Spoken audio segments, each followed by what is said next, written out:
안녕하세요. 삭풀 이승희 세무사입니다. 상속 증여세 자주 묻는 질문 9번째 해설입니다. 9번째 내용은 어떤 것을 양도하는 것이 좋을까요? 네, 기존에 주택이 있었는데 상속으로 주택을 하나 더 받아서 2주택이 됐습니다. 이때 하나를 팔고 싶은데 어떤 것을 먼저 팔아야 할까요? 하는 질문입니다.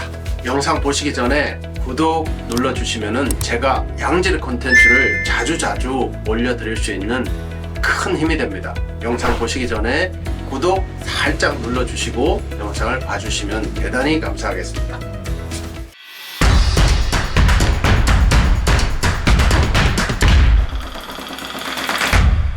저는 2주택이 필요가 없어서 상속주택이나 기존주택 중 하나를 팔려고 합니다. 세금을 생각한다면 옛날 주택과 상속받은 주택 중 어떤 것을 먼저 팔아야 할까요? 하는 질문입니다. 무조건 이 경우는 이 상속주택이 노카운트가 되기 때문에 1세대 1주택 요건을 갖추신 분이라면은 1주택을 가지고 계신 분이라면은 상속주택은 언제든지 노카운트가 되기 때문에 기존의 주택은 비과세 요건을 갖췄다면은 비과세를 받을 수가 있습니다. 그렇기 때문에 비과세 요건을 갖췄다면은 기존 주택을 파는 게 당연히 유리하고요. 기존 주택이 만약에 비과세 요건을 못 갖췄어. 그래서 팔면은 시세 차익도 크고 세금을 엄청 많이 낼 것 같아. 그럴 때는 이런 경우는 조정지역에서 사버려서 거주 요건을 못 갖췄다든지 이유가 있을 수 있습니다. 그때는 오히려 상속주택을 먼저 파는 게 유리할 수도 있어요. 왜냐하면 2주택으로서 세금을 당연히 내야 하는 과세 대상 주택이지만 상속을 받을 때 감정평가를 해서 신고를 하든 상속세 신고를 하면은 그 이후에 매도할 때는 상속세 신고한 금액이 취득 원가가 됩니다. 그래서 기본적으로 상속세 결정 기간인 약 15개월 이후에 최소한 신고 기간 6개월 이후에 매각을 하시면은 시세 차익 자체가 많이 생기지 않기 때문에 과세 대상이지만 세금은 안 나올 수도 있다. 그렇기 때문에 경우에 따라서는 상속주택을 먼저 파는 게 유리할 수도 있습니다. 만약에 상속주택을 시세와 동떨어진 금액으로 팔려고 하시면은 가령 자녀한테 저가 양도를 한다든지 그렇게 하실 때는 상속세 결정 기간이 있습니다. 9개월입니다. 9개월 지나고 매각하시는 게 좋습니다. 도합하면은 신고 기간 6개월, 결정 기간 9개월 해서 15개월 이후에 매각을 하시는 것이 안전할 수 있다. 이렇게 말씀드릴 수 있겠습니다. 제가 원칙적으로 상속주택과 기존주택이 있으면은 기존 주택을 파는 게 유리하다 이렇게 말씀드렸는데, 그리고 경우에 따라서는 상속주택 경우는 1세대 1주택 비과세 요건을 못 갖춰서 세금이 나오는 경우는 상속주택을 먼저 팔아버리고 요건을 갖춰서 기존 주택을 팔면은 기존 주택을 비과세 받을 수 있기 때문에 경우에 따라서는 상속주택을 먼저 파는 게 유리할 수도 있다. 이렇게 정리를 해드렸는데요. 예외사항이 몇 가지가 있는데요. 예를 들어서 일시적 2주택인 경우는 상속주택이 있고 기존 주택이 일시적으로 2주택을 가지고 있다. 이런 경우는 예외가 있습니다. 기존 주택을 3년 이내에 양도하면 비과세가 되는 거죠.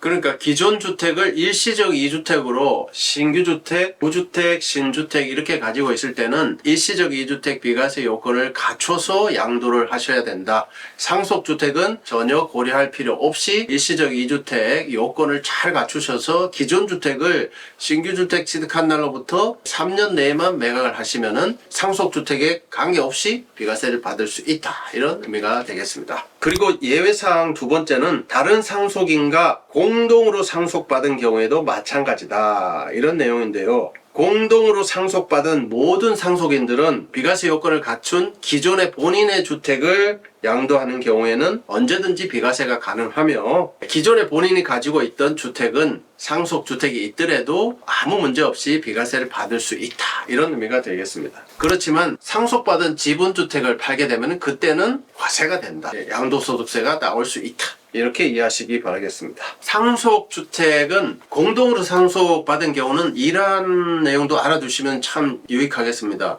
상속받은 주택은 어느 한 사람의 상속주택이 됩니다. 이 내용도 잘 알아두시면 유용하게 활용하실 수 있습니다. 아버지께서 주택 한 채를 물려줬을 때는 한 채를 물려줬는데 자녀가 3인이라 3분의 1씩 받았습니다. 이렇게 될 때는 지분이 똑같으니까 누가 상속받았는지 알 수가 없습니다. 그래서 세법에서는 규칙을 정해놨습니다. 상속 지분이 주택을 한 채 물려받았을 때는 상속 지분이 가장 큰 사람이 상속받은 걸로 봅니다. 그런데 이렇게 3분의 1씩 또는 50% 상속 지분이 똑같아. 이때는 아버지가 물려준 상속주택에 상속 당시에 거주했던 자녀의 상속주택으로 봅니다. 가령 50%인데 장남이 거주했다. 그럼 장남이 상속받은 걸로 봅니다. 3분의 1씩인데 막내가 거주했어. 그럼 막내 주택을 상속받은 것으로 봅니다. 아무도 거주를 안 했어. 그럴 때는 그냥 사회 관습상 장남이 최연장자가 상속받은 것으로 봅니다. 그러니까 이렇게 원칙을 정해서 그 자녀의 상속주택으로 본다는 거죠. 그렇게 되면은 그 해당 자녀가 주택을 하나 상속받았기 때문에 그 해당 자녀는 기존 주택과 상속주택 두 개를 가지고 비과세나 종부세, 절세 대책을 세워야 된다. 이런 의미가 됩니다.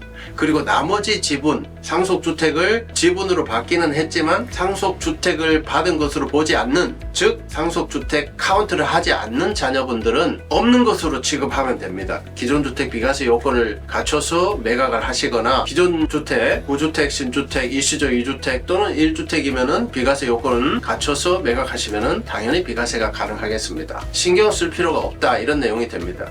그렇지만 이 지분으로 받은 나머지 자녀분들이 이 해당 상속주택의 지분을 팔게 되면은 그때는 당연히 세금이 나온다. 양도소득세가 나온다. 이렇게 이해하시기 바라겠습니다.